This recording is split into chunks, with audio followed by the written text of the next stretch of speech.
ஒரு அமைதியான கடற்கரை கிராமத்துல அம்மா சமையல் ன்னு பேரு போட்ட ஒரு சிறிய உணவகம் இருந்துச்சு. அந்த உணவகத்தை ராமசாமி என்பவர் நடத்தி வந்தார். ராமசாமி ரொம்ப நேர்மையானவரு. விலை குறைவு, தரம் உயர்வு ன்னுதான் அவரோட கொள்கை. ஏழை மக்களும் வயிறு நிரம்ப சாப்பிடணும் என்பதுதான் அவரோட ஆசை.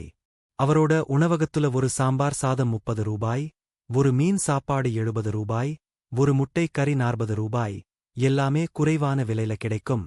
அதனாலதான் அந்த கடை எப்பவும் கூட்டமாயிருக்கும். காலையில இருந்து இரவு வரைக்கும் பிசி. ஒரு நாள் ராமசாமி கிட்ட வேலைக்கு ஒருத்தன் வந்தான். அவன் பேர் கணேஷ். முகத்துல ரொம்ப சாந்தமா, பேசுறதுல ரொம்ப மரியாதை.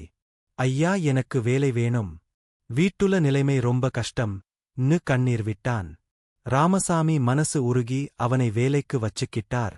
பாரு கணேஷ், நம்ம கடையில ஏமாற்றம், பொய், மோசடி எதுவும் இருக்கக்கூடாது. நம்பிக்கையோடதான் இந்த கடை ஓடுது ன்னு சொன்னார். ஐயா, நான் உங்க நம்பிக்கையை காப்பாத்துவேன் ன்னு அவன் சொல்லி வேலைக்கு சேர்ந்தான். முதல்ல சில நாட்கள் அவன் ரொம்ப நல்லா வேலை பார்த்தான். சாப்பாடு எடுத்து வைக்குறது, பாத்திரம் கழுவுறது, கஸ்டமர்கிட்ட பேசுறது எல்லாமே சரியா செய்தான். ராமசாமி ரொம்ப சந்தோஷப்பட்டார். ஆனா சில வாரங்கள் கழிச்சு கடையில கூட்டம் கொஞ்சம் குறைய ஆரம்பிச்சது. முன்பு போல் கூட்டம் இல்ல, தினசரி வருமானமும் குறைய ஆரம்பிச்சது. ஏன் இப்படி கூட்டம் குறைஞ்சிருக்கு ன்னு ராமசாமி யோசிக்க ஆரம்பிச்சார். ஒரு நாள் அவர் வீட்டுல ஒரு அவசர வேலை வந்ததால மதிய நேரத்துல கடையை கணேஷ்க்கு ஒப்படைச்சிட்டு போயிட்டார். அந்த நாள் மதியம் 2 கல்லூரி மாணவர்கள் கடைக்கு வந்தாங்க. அண்ணா, 2 மீன் சாப்பாடு ன்னு கேட்டாங்க. கணேர் உடனே சாப்பாடு எடுத்து வச்சான். நல்லா சாப்பிட்டுட்டு முடிச்சதும் அவர்கள் கேட்டாங்க, எவ்வளவு அண்ணா? ஒரு சாப்பாடு 120 ரூபாய், 2 பேரு 2400 ன்னு கணேஷ் சொன்னான். அந்த மாணவர்கள் அதிர்ச்சி அடைஞ்சாங்க. அண்ணா, இதுக்கு முன்னாடி நாங்க இங்க சாப்பிட்டப்போ 70 ரூபாய் தானே இருந்தது. அது பழைய விலை. இப்ப எல்லாம் விலை ஏறிருக்கு ன்னு அவன் பொய் சொன்னான். அவர்கள் சந்தேகத்தோட இருந்தாலும் பணம் கொடுத்து போயிட்டாங்க. அந்த நாள்ல இருந்து கணேஷ் ஒவ்வொரு கஸ்டமரிடமும் கூடுதலா 40 ரூபாய், 50 ரூபாய் சேர்த்து வசூல் பண்ண ஆரம்பிச்சான். அப்படி வாங்குற பணத்துல ஒரு பாகம்தான் கணக்குல போடுவான். மீதியை அவன் ஜெப்மேனியில் வச்சுக்குவான். அவனுக்குள்ளே நினைச்சுக்கிட்டான், ஒரு நாளைக்கு 500 ரூபாய் கூடுதலா வந்தா மாதத்துக்கு 15,000 ரூபாய். இப்படி சும்மா கிடைக்குற பணம் விட்டுடலாமா? இப்படி அவன் ஆசை பெருசா வளர ஆரம்பிச்சது. ஆனா கிராமத்துல பேச ஆரம்பிச்சாங்க. அம்மா சமையல் கடையில இப்ப விலை ரொம்ப அதிகமாம் டோட். ஏழைகளுக்கான கடைன்னு சொல்றாங்க, ஆனா விலை பார்த்தா பெரிய ஹோட்டலுக்கு சமம் டோட். இப்படி பேச்சு பரவ ஆரம்பிச்சது. ஒரு நாள் ராமசாமியோட நண்பன் முரளி கடைக்கு வந்தார். அவர் சாதாரண கஸ்டமர்னு நடிச்சார். ஒரு சாம்பார் சாதம் ன்னு கேட்டார். கணேஷ் சாப்பாடு கொடுத்தான். எவ்வளவு? 60 ன்னு சொன்னான். முரளி அதிர்ச்சியடைஞ்சார். 30 ரூபாய் தானே? அது பழைய விலை. இப்ப எல்லாம் உயர்ந்திருக்கு ன்னு சொன்னான். முரளி அமைதியா பணம் கொடுத்தார்.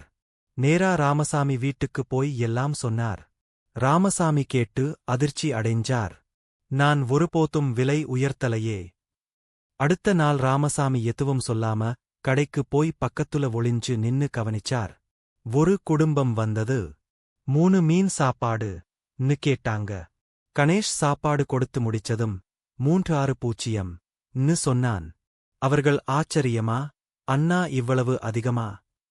சாப்பாடு நல்ல தரம்னா விலையும் அப்படித்தான் ன்னு அவன் கடுமையா சொன்னான். அந்த குடும்பம் பணம் கொடுத்து வருத்தத்தோட போயிட்டாங்க. அதைக் கண்டு ராமசாமி உள்ளே வந்தார். கணேஷ் ன்னு கத்தினார். அவன் நடுங்க ஆரம்பிச்சான். நம்ம கடையில மீன் சாப்பாடு எவ்வளவு? 70 ரூபாய் ஐயா. அப்ப இவங்கிடமிருந்து ஏன் 120 ரூபாய் வாங்கின? அவன் மொனமா நின்னான். என்னை நம்பி கடையை விட்டுட்டு போனேன். நீ என்ன பண்ணின? அவன் கால் பிடிச்சு அழ ஆரம்பிச்சான். ஐயா, தவறு பண்ணிட்டேன். கஷ்டம்தான். கஷ்டம் இருக்குன்னா சொல்லணும், ஏமாற்றக்கூடாது ன்னு ராமசாமி கடுமையா சொன்னார். அவர் உடனே அவனை வேலையிலிருந்து நீக்கிட்டார்.